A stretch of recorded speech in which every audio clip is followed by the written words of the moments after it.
Welcome to your guide on working in Australia's thriving agriculture and manufacturing sectors. If you're dreaming of earning good money under the Australian sun, understanding the right visa is your first crucial step. The Australian government has created several pathways to help fill important jobs on farms and in factories. These programs are designed for different types of workers, from those seeking a short-term seasonal job to highly skilled individuals looking for a long-term career. Each visa has its own set of rules, requirements and benefits, so it's important to know which one fits your goals before you start planning your journey. The main options available can be grouped into a few key categories. First, there's the Pacific Australia Labour Mobility, or PALM scheme, which is specifically for workers from Pacific Island nations and Timor-Leste. This program is a cornerstone of Australia's connection with its regional neighbours, providing reliable labour for industries in need. A visa that falls under this is the Subclass 403 Temporary Work, International Relations visa, often used for the government-approved agriculture visa program. This visa is popular for workers coming to Australia for a set period to work in specific agricultural roles, helping with everything from planting to harvesting. For younger people looking for a mix of work and travel, the Working Holiday Maker program is a fantastic option. This includes the Subclass 417 and 462 visas.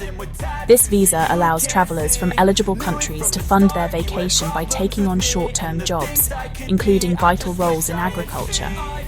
Many backpackers find themselves picking fruit or working in packing sheds, which can even help them extend their stay. Finally, for those with specialised skills, the Skilled Employer-Sponsored visas offer a more formal pathway. These include the Subclass 482 and 494 visas. These visas require an Australian employer to sponsor you for a specific skilled job. Choosing the right visa depends entirely on your situation. Are you from a Pacific nation looking for a structured work program? The PALM scheme is your best bet. Are you a young traveller eager for an adventure? The Working Holiday visa is perfect. Or are you a skilled professional with experience in mechanics, farm management or food technology? Then a skilled sponsored visa is the path you should explore. Each door leads to a different kind of Australian experience, so take the time to consider your skills, your nationality, and what you hope to achieve during your time down under. One of the most important questions people ask is, how long can I stay, and can I make Australia my permanent home? The answer varies significantly between visa types. For those on the PALM scheme, the stay is clearly defined.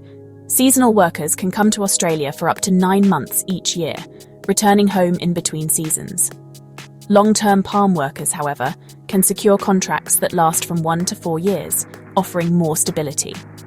The Subclass 403 visa works similarly, with stays generally lasting up to 4 years, providing a solid block of time to work and save. The Working Holiday visa is designed for shorter stays. Initially, it grants you 12 months in the country. However, there's a popular incentive to help the agriculture sector. If you complete 88 days of specified regional work like farm work, you can apply for a second year. For citizens of the United Kingdom, a recent change means they may no longer need to do this regional work to get an extension, making it even easier to stay longer. This visa is fundamentally a temporary one, built for cultural exchange and travel, not long-term settlement, but it offers a great taste of Australian life. When it comes to building a future in Australia, skilled employer-sponsored visas offer the clearest route. The Subclass 482, or TSS visa, allows you to work for up to 4 years, while the Subclass 494 regional visa lets you stay for 5 years. More importantly, both of these visas are designed as pathways to permanent residency. After working for your sponsoring employer for a few years, typically 2 or 3, you may become eligible to apply for a permanent visa, like the Subclass 191. This is the most secure path for those who want to settle down and call Australia home for good. In contrast, the PALM scheme and its associated agriculture visa do not currently offer a direct path to permanent residency. While you can work in Australia for several years, these visas are considered temporary. The government has acknowledged this and is reportedly developing new permanent residency pathways for these workers, especially in regional areas that need long-term population growth. However, as of today in mid-2025, these pathways are not yet in place. So if your ultimate goal is to become a permanent resident, the skilled visa stream remains the most certain and well-established option. Let's talk about money. Working in Australia's agriculture and manufacturing sectors can be financially rewarding. Wages are legally protected and are generally quite high compared to many other countries. For example, a fruit picker can expect to earn between 25 and 35 Australian dollars per hour. This means a full-time worker could make around 4,000 to 5,500 Australian dollars per month before tax. More specialised roles command higher pay. A skilled tractor operator might earn between 30 and 45 Australian dollars per hour, potentially bringing in over $7,000 a month. These wages allow workers to support themselves and often send significant savings back home. Living arrangements are another key part of the experience, especially for workers on the PALM scheme. Employers are often required to provide or arrange accommodation for their workers. This is usually shared housing, like a large house or dormitory-style quarters shared with other workers. The cost of this housing, which typically includes rent and utilities like water and electricity, is often deducted directly from your pay. A common weekly deduction for accommodation is around 120 Australian dollars. While this is convenient, it is important to be aware of the quality of the housing provided, as it can vary. While employer-provided housing solves one big problem, you still need to manage other living costs. This includes your food, phone bills, personal items, and any transport you might need outside of work. In some regional areas, access to large supermarkets or services can be limited, and costs can be higher than in the city. There have been reports of some workers facing challenges with substandard or overcrowded housing, and it's important to know your rights. If the living conditions are not safe or clean, you have the right to raise these issues with your employer or a support service.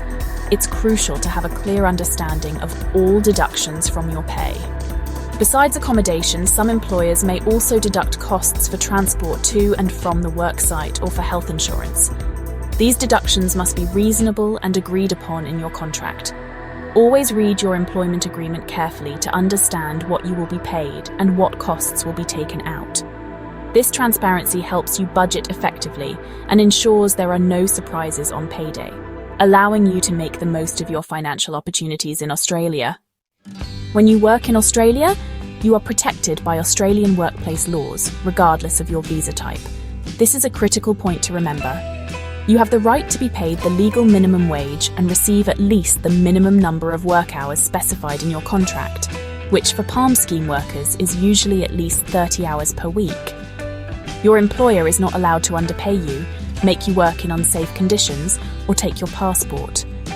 Government bodies like the Fair Work Ombudsman are there to protect you, and you can contact them for free if you believe you are being treated unfairly. Employers also have clear obligations they must meet. For PALM scheme participants, employers are responsible for paying for your visa and most of your airfare to Australia. They must also provide on-arrival support, including an orientation to help you settle in, and ensure you have access to a safe working environment. These protections are in place to make sure that the system is fair and that workers are not exploited. However, despite these strong legal frameworks, problems can still occur. Some workers have reported issues with exploitation or misleading promises, which is why it is vital to be informed and know where to seek help. So how do you decide which path is right for you? It comes down to a clear summary of your goals. If you want a short-term working adventure to fund your travels, the working holiday visa is your best choice. If you are from a Pacific nation and want a structured, well-supported job for a season or a few years, the PALM scheme is tailor-made for you. If you have specialised trade or professional skills and your main goal is to build a long-term career and eventually gain permanent residency, then dedicating your efforts to finding a skilled employer-sponsored visa is the most direct route to success. Ultimately, working in Australia's agriculture or manufacturing industries offers a world of opportunity. You can earn good wages, gain valuable skills, and experience a new culture. The key is to do your research, understand the different visa options, and be aware of both your rights and responsibilities. By choosing the pathway that aligns with your personal circumstances and ambitions, you can set yourself up for a safe, rewarding and successful experience down under. Always check the official Australian Department of Home Affairs website for the most current information before you apply.